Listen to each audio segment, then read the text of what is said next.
And we want to go now to Bernard Keating-Crawford, Professor of Engineering, Nosang, Myung. And Professor, welcome to Notre Dame Day. Hello, how are you? Thank you for the invitation. Thanks so much for being here. And what brought you to Notre Dame?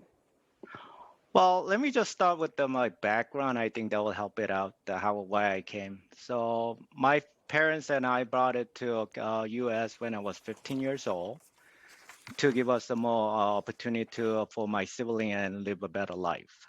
Although I was not able to speak English well then, but I was fortunate enough to come to U.S. and then actually adapt to the culture.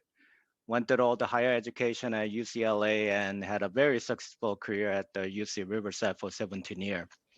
So when Professor Paul Bond, dear my friend, the director of the Institute of Precision Health, called me up and he wanted me to join the Notre Dame, then that was a big decision I had to make. And then I decided to come to Notre Dame because I want to make a difference to the world.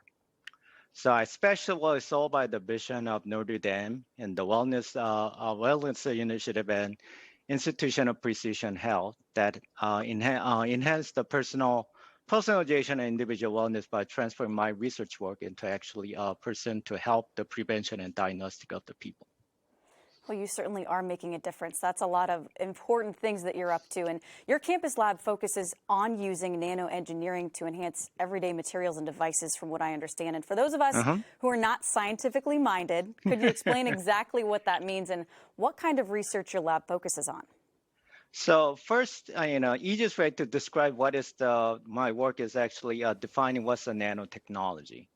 So nanotechnology is part of science technology that control the matter at atomic and molecular level.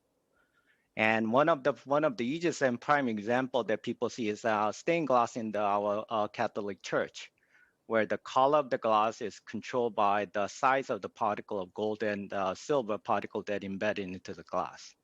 So what my lab actually focusing on using similar technology that developing novel nano-engineering material and apply this various novel engineering to the different application, especially focusing on energy, environment, and the health. What we are hoping is that by manipulating the size and shape of the composition, that we will enhance the property that actually apply to various devices. Man, impressive stuff. And one of the applications your work is in the development of some sensors. So talk about your current sensor project that the team's working on and why is it an important pursuit? So my team has been working on the developing of sensor technology around 20 years or so.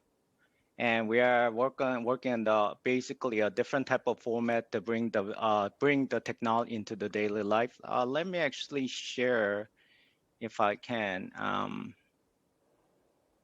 So one of the prime example is what I'm wearing right now. It's called smartwatch. The idea we are having is actually this is funded by the Nanobio Material Consortium technology, bring the wearable smartwatch to the warfighter that actually can help it out and combine that with the intelligence software to accurately monitor and transmit the information to help the warfighter. Second application that we are working on is actually applying into the smart farming. So that actually developing low-cost sensor like this kind of small, tiny sensor that you can actually put into the different farm area where you can monitor various cycle of the nitrogen species to eliminate eliminate the greenhouse gas emission, but enhance the product.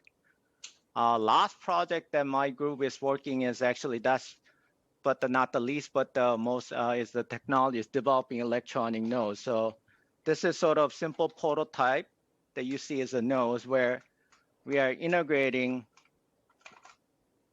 This is one of the earliest prototype developing electronic nose system that actually can help it out to people who lost it. Eventually, the idea is helping the people who lost a sense of smell and taste. And hopefully I can finish this up before I retire. Well, that's a lot of work that you're jam-packing in. That is so impressive. You also recently worked on material for a reusable microbial face mask. Tell us about that project.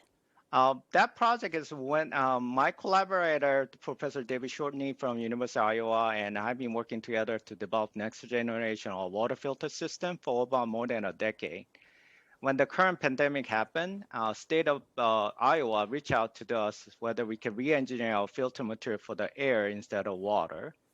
And which we did, we came up with a new concept making antimicrobial face mask where the virus can kill when it's actually captured. And also we are applying and working on the self-generating electrostatic charge to utilize piezoelectric properties so that you can actually charge it up without using other technology. Well, Professor, the work that you do is impacting so many different areas. We appreciate you joining us today.